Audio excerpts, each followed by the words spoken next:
কংগ্ৰেছত আচলতে হৈছে কি?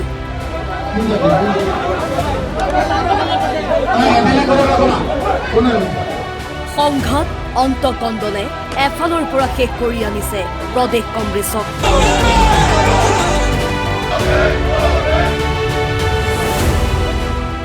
এদিন যদি চেঙাত ব্লক কংগ্ৰেছৰ সভাপতি নিৰ্বাচনক কেন্দ্ৰ কৰি প্ৰচণ্ড কাজিয়া, আন এদিন আকৌ গুৱাহাটীৰ ৰাজীৱ ভৱনত ব্লক কংগ্ৰেছৰ নেতা কৰ্মীৰ হাল্লা বোল।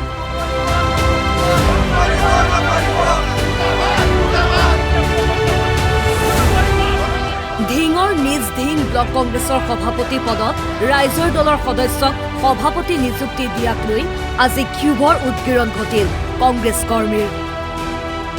তাৰ পাছতে ভূপেন বৰা আৰু কংগ্ৰেছ নেতৃত্বৰ বিৰুদ্ধে ক্ষোভ উজাৰিলে নিজ ধিং ব্লক কংগ্ৰেছৰ নেতা কৰ্মীয়ে।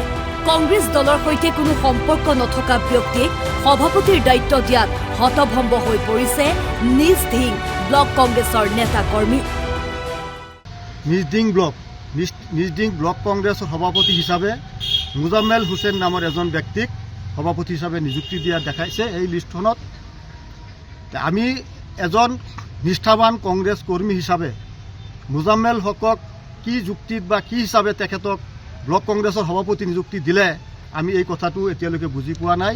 কাৰণ মুজাম্মেল হক তেওঁ কংগ্ৰেছ দলৰ মানুহেই নহয়, তেওঁ ৰাইজৰ দলৰ মানুহ। গতিকে এনেকুৱা এজন ব্যক্তিক তেওঁ যিজন ব্যক্তি কংগ্ৰেছ দলৰ লগত নাই, কংগ্ৰেছ দলৰ সদস্য নহয় বা কংগ্ৰেছ দলৰ লগত তেওঁৰ বিগত 10 বছৰ 15 বছৰ তেওঁৰ কোনো সম্পৰ্ক নাই, তেওঁৰ সাংগঠনিক কোনো জ্ঞান নাই, সেইজন ব্যক্তিক আজি ব্লক কংগ্ৰেছৰ সভাপতিৰ নিচিনা পদত দায়িত্ব দিয়াত আমি হতভম্ব হৈছোঁ।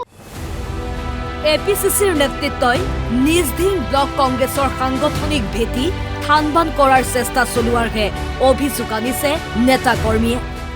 নেতৃবৃন্দই আমাৰ নিজ ধিং ব্লক কংগ্ৰেছ কমিটিত কংগ্ৰেছ দলৰ সাংগঠনিক শক্তি মজবুত কৰিব বিচাৰিছে নে কংগ্ৰেছক এটা বিভ্ৰান্তৰ সৃষ্টি কৰি ইয়াত সাংগঠনিক যিটো ভেটি থান-বান কৰাৰ কাৰণে তেওঁলোকে চেষ্টা হাতত লৈছে বুলি আমাৰ এটা সন্দেহ হয়।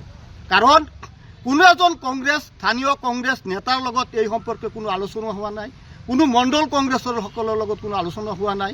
আৰু এজন বেলেগ দলৰ পৰা আনি এজন মানুহ ইয়াত তেওঁলোকে সভাপতিৰ নিচিনা পদত দায়িত্ব দিব, এই কথাটো আমি ইয়াৰ ৰহস্য কি আমি বুজি পোৱা নাই। পিছে দলীয় অন্তকণ্ডল বাঢ়িলেও দুদিন পূৰ্বে ভূপেন বৰাই কি ক'লে জানেনে?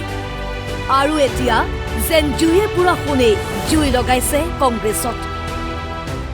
অলপ দিনলৈকে মই যেতিয়া সভাপতি হৈছিলোঁ তেতিয়া আপোনালোকৰ মনত আছে আমাৰ মিটিঙলৈ মই সভাপতি যেতিয়া নতুনকৈ 21 চনত হৈছিলোঁ তেতিয়া মোৰ প্ৰথম যাত্ৰাটোৰ নাম আছিলে পুৰা সোণৰ টুকুৰা বিচাৰি আহিছোঁ। তাৰমানে 10জন মানুহ যদি আহে মই তেওঁলোকৰ নাম দিছিলোঁ যে জুয়ে পুৰা সোণ।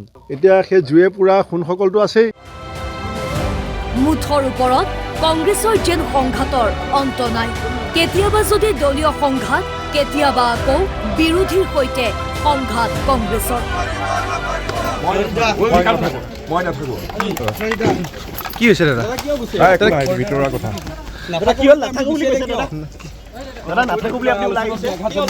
কি অসুবিধা হ'ল দাদা? কিবা অসুবিধা? কাৰ লগত কি সংঘাত হ'ল বিশেষকৈ কিয় নাথাকে সেইটো পিছত গম পাব দিয়ক, মই নাথাকো। Bureau report NB news.